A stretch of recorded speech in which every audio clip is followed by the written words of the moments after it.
Welcome to the Macros for Life podcast, where we talk all things macros, business, and marriage. We're your hosts, Eve and Randall Guzman. Visit our website at www.gtransformationacademy.com, where you can download our free How to Track Macros guide. This guide has helped over 15,000 people start their macro tracking journey.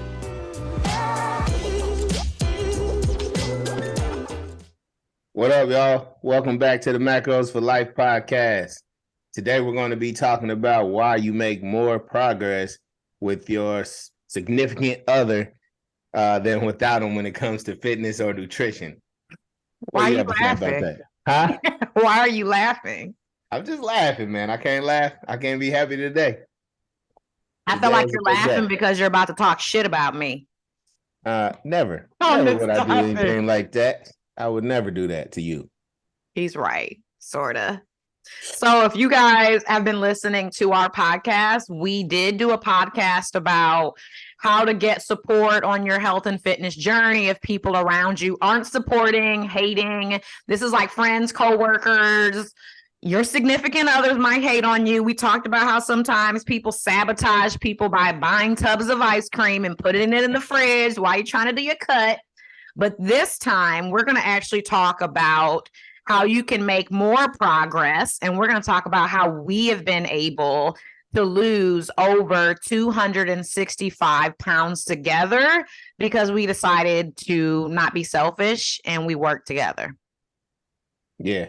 We basically decided to lean on each other. And leaning on each other actually helped us no matter what season we were in, as far as if we're lifting. If we're trying to put on muscle, if we're cutting, if we're competing, because some people did that.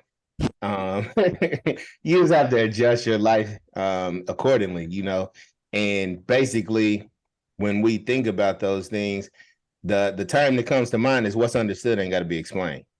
Like my man Wayne said, what's understood say it one more ain't got to time. be explained.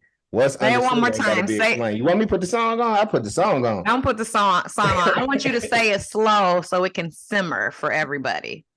What's understood ain't got to be explained. Yeah. That's us. That's us. That's us in a nutshell, right? That's us all day. But also when we're working together to lose weight, build muscle, like you said, or in our case, we lost 265 pounds together. Yeah. So like I said, what's understood ain't got to be explained.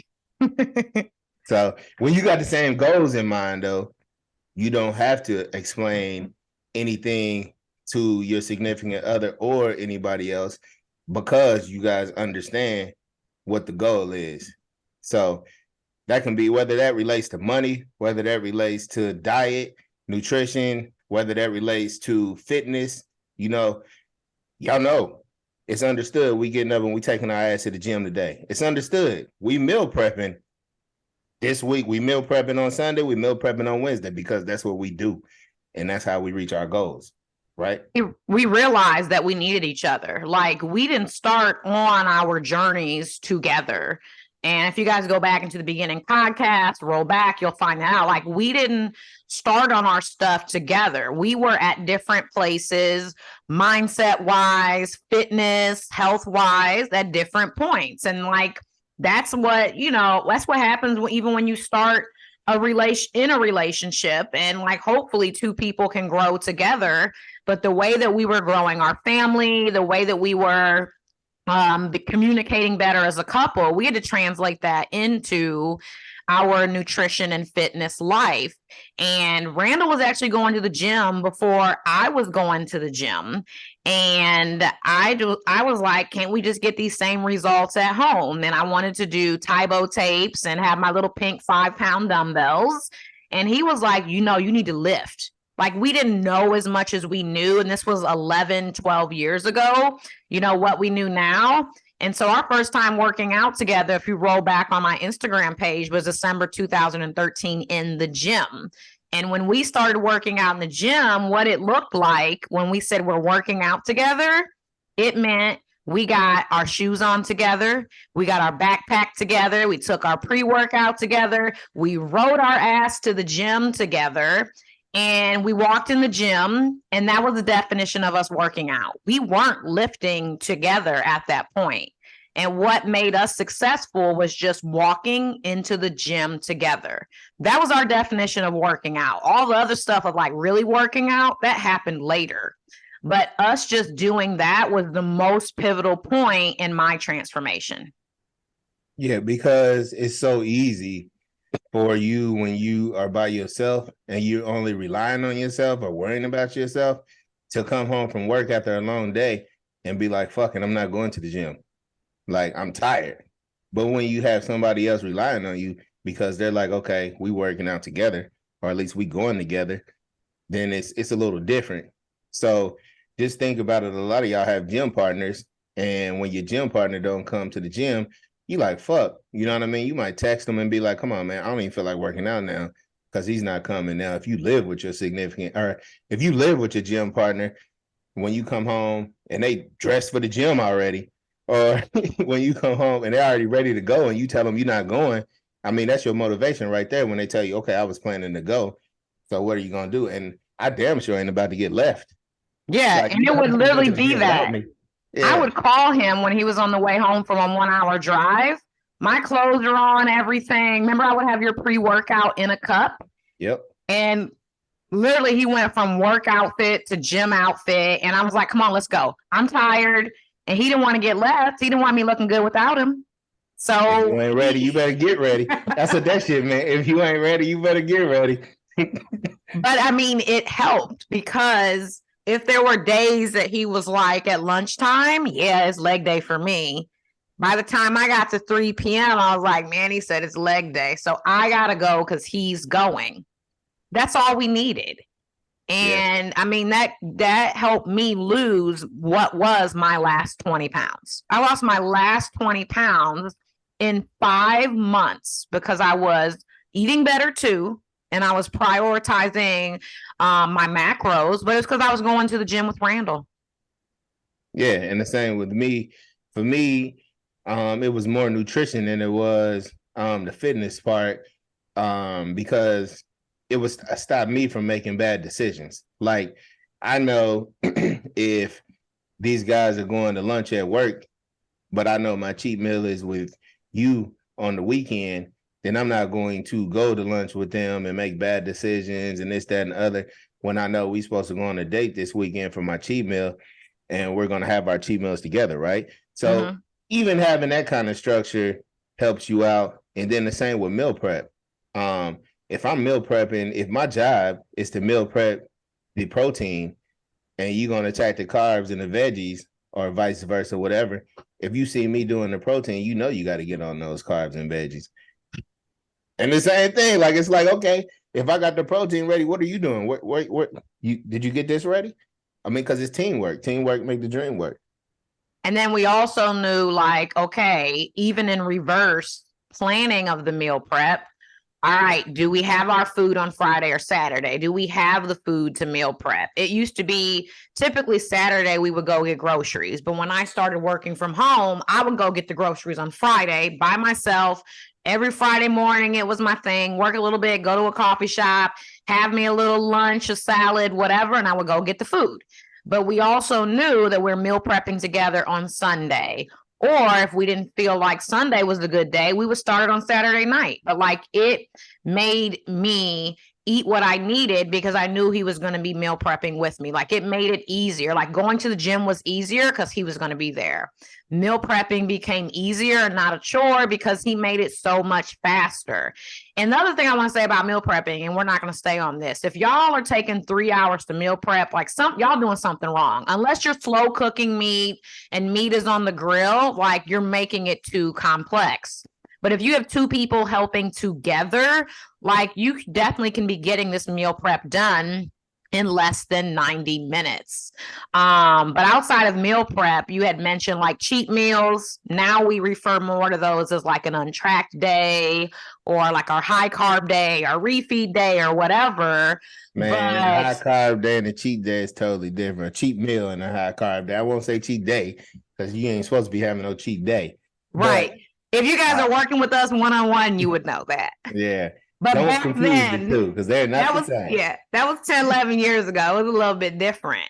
Yeah. But like, even when what Randall was talking about, like there's a certain day we're going to the restaurant. Sometimes we also can't just go to whatever restaurant we might want to go to. Like, I might be in maintenance and I'm really wanting pizza, but Randall may not have the macros to get the pizza. So sometimes when it comes to a restaurant choice and you have a partner, sometimes their goals become your goals. You might be in maintenance, but if they have cutting goals, you got to find a restaurant where the cutting macros will actually fit.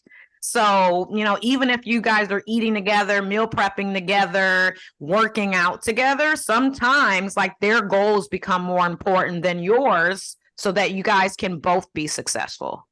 Again, what's understood ain't got to be explained. when we looking for a restaurant to go out to, we check the menu before we go, and we're looking for each other's interests. Like, okay, this is what she can eat. This is what I can eat. These items. If it's not enough items for both of us to pick from, we're gonna go to the next choice. But I mean, we saw what's understood ain't got to be explained in our house. That like it was like the one time when you cooked the brownies.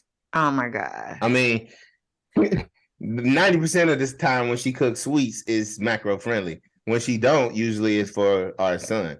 So of course, I come in the house one day and I see a pan of brownies, and I'm like, bet I'm about to grab me one of those, maybe even two. So I start eating them, and she walked past and she like, hey, those are not macro friendly. I'm so used to shit being macro friendly in the house that I'm just smashing them, and I'm like, hell no. I'm like, I usually ask what the macros are and what are the macros in certain items before I eat them, but she get frustrated with me. So I was like, I'm just smash a couple of these, and then I'll get the stats on them later, and then I'll plug them in.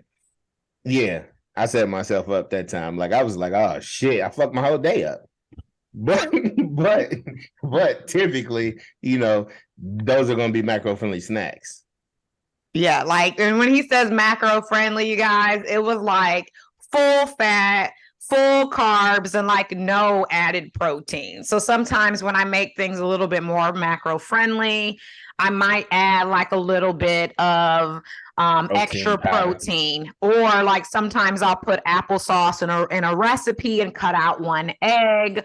But these were like full ooey gooey brownies. I think they had chocolate chips in them. I mean, even thinking about them right now, but I was like, hold up. All carbs and fat, no protein, no fat. But also, y'all, he is the stickler in the house about macros. Like, I could literally hand him this cup of coffee and be like, here, babe, have this. And he'd be like, where are the macros? Where are the macros? And I'm like, oh my God. Or like, sometimes we'll have a debate on bread, or we'll have a debate on a sauce. But I need that from him to help keep me in line too, so that I'm not always getting lax and just bringing, what we call around our house fat shit, which just means more unhealthy foods into the house, like having, maybe some like tortillas that are like more organic, whole foods, cleaner ingredients, instead of like spicy Doritos or whatever, just like that as an example. But that kind of shit stay on our son's shelf. Yeah, that's a son. Yeah, that's our son's shelf. His metabolism that's a whole nother podcast. That's a whole nother podcast. Being healthy with children. That's like a whole nother one. But because I know that he's going to react that way, that's still a partnership that we have. And so when I'm picking something at the store, I have to go, okay, would Randall want to eat this? Is this within Randall's goals? And then again, he's making progress faster. I am living healthier, better if our goals are different. And so it does keep me in line, but I do try to be mindful and be like, okay, hey, those are fat brownies, not real brownies. I just failed. I failed one time, and he'll never let me let it down. But because I watch out for both of us, he expected that they were right. Yeah. I did. I automatically think when I come in and I see something, it is okay. She done hooked it up. You know what I mean? She done made it the healthy version of it. and I can just grab a couple and I can walk away. And if I don't ask what the macros are, and that happens because she done made it for my son, or if my daughter's here, then I end up like that. I end up in that situation. But then you get frustrated when I ask you all the time, but it just is what it is. I know it's good for the both of us. I mean, you check me in certain areas like that too. But that's why we've made so much more progress. Like, I flailed around for 2 years. From 2011 to 2013, I could not lose those last 20 pounds that I needed to get into People magazine, or like I wished.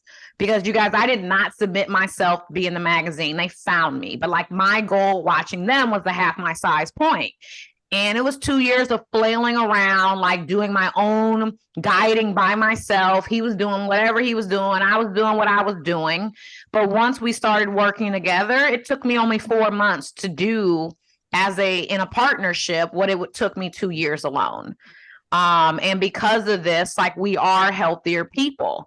But when we are not working together like this, because it happens, we are not perfect by any means. We're pretty damn consistent, but we're not perfect. But whenever we both get relaxed, oh my gosh, we start. Yeah, that's when we start getting a little fluffy. We start skipping sessions. We don't have food in the house because we didn't meal prep. All right, let's get this. All right, I'm eating Cheetos because off the Sun shelf, because there's nothing else to eat. When we don't work together, we are not as healthy. This shit tried, true, and tested in our house. Like, yeah, we've been through times where we didn't work together because we wasn't seeing eye to eye.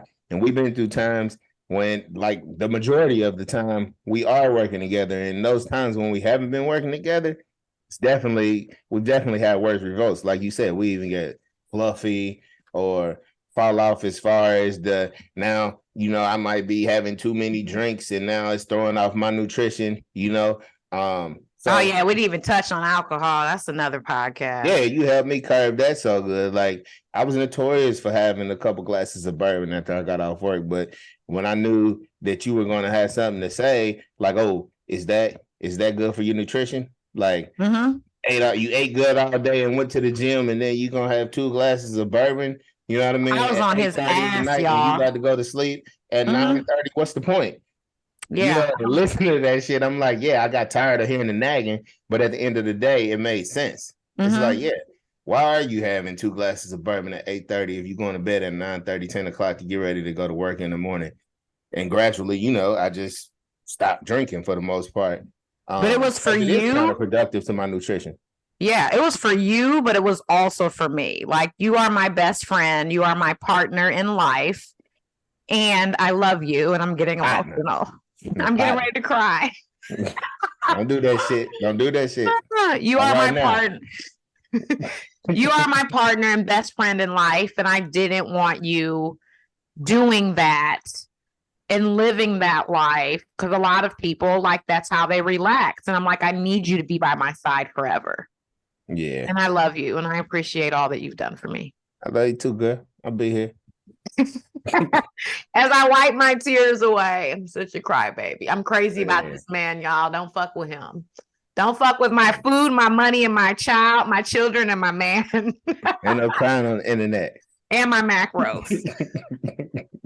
Well, I cried today. So anyways, hopefully y'all found this helpful today. Like I said, or not like I said, like he said, he said this shit is tried, true, and tested in our house. But if you guys don't have accountability, if you don't have help, you don't have support, reach out to us, DM us on Instagram. We have a special program that we've created for people that do need a touch of support and accountability. It's called the Make It Count Monthly Macro Plan. So if you need help, we'd love to support you. Us supporting each other has changed our life, and we would love to extend that type of scenario and progress to you guys too. For sure. It's been nice chopping it up with y'all today, as usual. And we'll see y'all next week. Make sure y'all like, listen, subscribe, download, all of that good stuff. All right, then. Thanks for listening to our podcast today. Make sure you like, share, and tag us on Instagram. Also, subscribe to our channel so you don't miss future episodes. In the meantime, be healthy and get wealthy.